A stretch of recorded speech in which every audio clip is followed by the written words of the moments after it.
बुलंदशहर से बड़ी खबर बता दें, कैराना की सपा सांसद इकरा हसन ने आम बजट को बताया हेडलाइन बजट। सपा सांसद ने कहा, सरकार को गन्ना समर्थन मूल्य 400 पार के नारे की तरह 400 रुपए करना चाहिए। उपचुनाव में मिली हार को सपा सांसद ने बताया कि जनता का जनादेश। कुंभ पर बोली सपा सांसद इकरा हसन, मौत का आंकड़ा छिपा रही है योगी सरकार। बुलंदशहर में पहली बार पहुंची है सांसद इकरा हसन, तो आइए देखते हैं क्या कुछ कहा सपा सांसद कैराना से इकरा हसन की बाइट।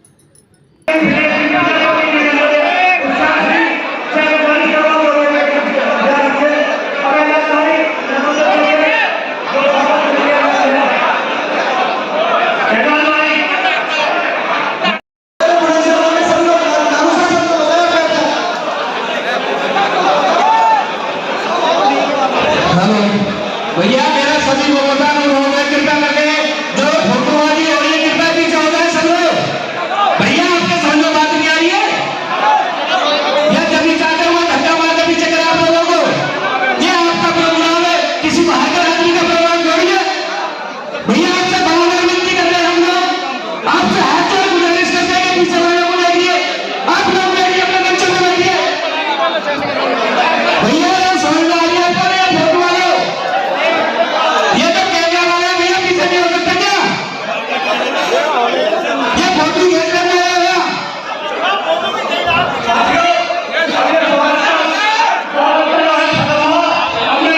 हमारी सांसद इकरा हसन जी से गुजारिश करना हुआ है।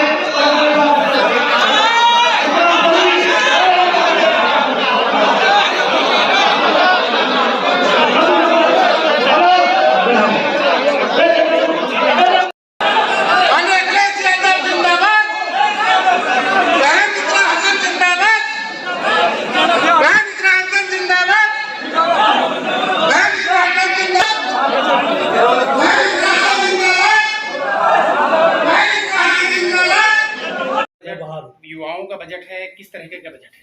देखिए, बजट सिर्फ हेडलाइंस बटोरने का है। हमने अपने संसद में भी हमने ये बात रखी कि जो 12 लाख के ऊपर हेडलाइन बटोरी जा रही है, इतना सिर्फ 2% लोग कमाते हैं, तो सिर्फ उन्हीं का फायदा है। बाकी जो लोग हैं उनको इनडायरेक्ट टैक्स में कटौती करके फायदा हो सकता था, लेकिन उसकी कहीं भी बजट में बात नहीं है। ना हमारे किसानों की बात है, महिलाओं की कोई बात नहीं है, युवाओं के रोजगार की कोई बात नहीं है, न मजदूरों की कोई बात है। तो बजट सिर्फ एक फंडे पे हेडलाइन बटोरना है, उसके अलावा कुछ नहीं है। अच्छा, लोकसभा चुनाव में जिस तरह से समाजवादी पार्टी ने बम्पर जीत हासिल की, उसके तत्काल बाद में उपचुनाव हुए, उसमें डिफीट मिली समाजवादी पार्टी को, क्या वजह रही? क्या मैनेजमेंट थोड़ा सा मिसमैनेजमेंट हुआ, क्या वजह रही? देखिए, लोकतंत्र है वैसे तो, लेकिन जो उपचुनाव हुए हैं उसमें तंत्र से चुनाव जीते गए हैं, उसमें जनता का कोई वो नहीं रहा है। कई ऐसी सीटें हैं हमारी जहां पर भाजपा नहीं जीत सकती थी, किसी भी वजह से कभी भी नहीं जीत सकती, लेकिन वहां पर भी वो चुनाव जीते हैं। तो जिस तरीके से लोकतंत्र की धज्जियां उड़ाई जा रही है वो सबके सामने है। इलेक्शन कमीशन जिस तरीके से अनदेखी कर रहा है वो भी सबके सामने है। तो ये जो बाई इलेक्शन है ये सरकार के होते हैं और उन्हीं के दबाव में प्रशासन ने, सभी लोगों ने मिलकर उनकी झोली में ये 9 सीट डाल दी है, जो कभी से कभी भी उन्हें नहीं मिल सकती। अच्छा, वेस्ट यूपी गन्ना बेल्ट कही जाती है और इस बार जो दाम है, समर्थन मूल्य है, उसको नहीं बढ़ाया गया है।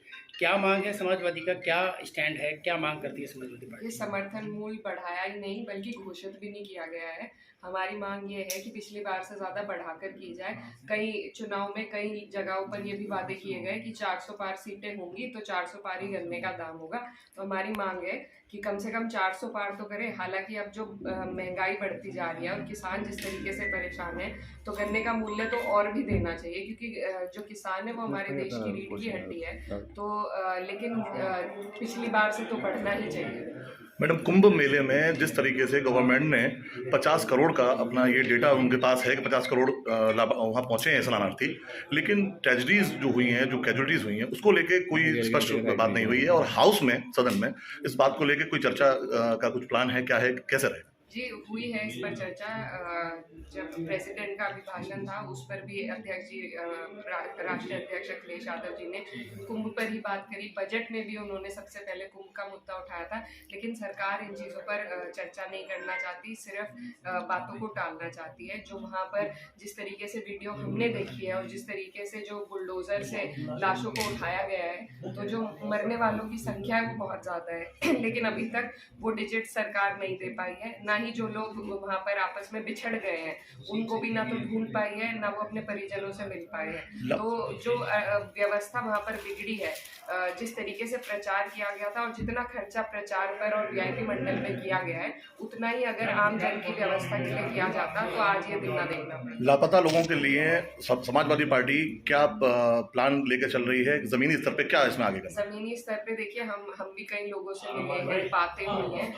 जो वहाँ पर हमारा शहरी संगठन है, वहाँ इलाहाबाद में जो हमारी पार्टी के लोग हैं, वो लगातार अपने ही संसाधन से लोगों को ला रहे हैं, ले जा रहे हैं और उनकी मदद कर रहे हैं। कई लोगों को चोट लगी है, कई लोग बीमार पड़े हैं, कई बुजुर्ग लोग ठंडे पानी में डुबकी लगाने से भी उनकी तबीयत खराब हुई है। तो उन सब लोगों को मदद देने का काम समाजवादी पार्टी का संगठन धरातल पर कर रहा है। आज के कार्यक्रम का, आज का जो विजिट है, इसका पर्पस क्या?